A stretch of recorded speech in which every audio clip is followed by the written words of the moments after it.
anugerah dari Allah Bapa kita di dalam anaknya Tuhan Yesus Kristus. Itulah yang memelihara hati dan pikiranmu sekalian. Amin. Renungan Jumat 19 Maret 2021. Mazmur 32 ayat 8. Aku hendak mengajar dan menunjukkan kepadamu jalan yang harus kau tempuh. Aku hendak memberi nasihat, mataku tertuju kepadamu.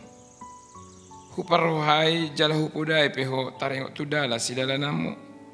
Huiring-iring peho dohot pamereng ni mataku. Saudara-saudara yang terkasih di dalam nama Kristus Yesus, setiap manusia sepanjang zaman berusaha dengan segala daya upaya untuk mendapatkan kebahagiaan hidup. Bahkan ada yang bekerja tanpa mengenal waktu dan menomorduakan keluarga agar meraih promosi jabatan. Karena mereka berpikir bahwa kebahagiaan akan didapatkan jika mereka bergerimang harta dan meraih kedudukan tinggi. Setelah meraih semua itu, bukan kebahagiaan yang ia dapatkan, namun penyakit karena stres dan bekerja terlalu keras. Lalu, di manakah kebahagiaan itu? Sesungguhnya kebahagiaan bukanlah hal yang sulit digapai oleh manusia. Daud sudah membuktikan. Ia menemukan kebahagiaan bukan dalam kekayaan, kedudukan, dan kekuasaan yang ia miliki, namun dalam pilihan yang bijak yang ia tetapkan. Ia memilih untuk bertobat dan mohon ampun dari Allah, maka ia akan menemukan kebahagiaan.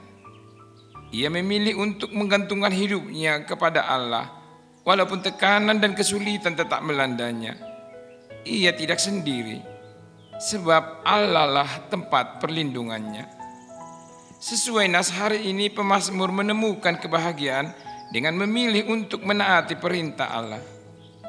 Siapapun yang menginginkan pengajaran Allah akan menunjukkan jalan yang harus ditempuh. Pemazmur dalam pertobatannya merasakan dan meyakini bahwa Allah memulihkan kembali pada dirinya kegirangan karena keselamatan darinya.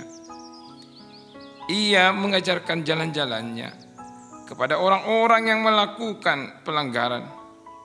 Pemazmur berbuat semampunya untuk mempertobatkan orang-orang berdosa kepada Allah dan menghibur mereka yang bertobat. Yang paling mampu mengajarkan anugerah Allah kepada orang lain adalah mereka yang sudah mengalaminya sendiri. Karena itu, saudara-saudaraku, berbahagialah orang yang tekun bertobat, karena sukacita surgawi menjadi bagian hidup mereka. Amin.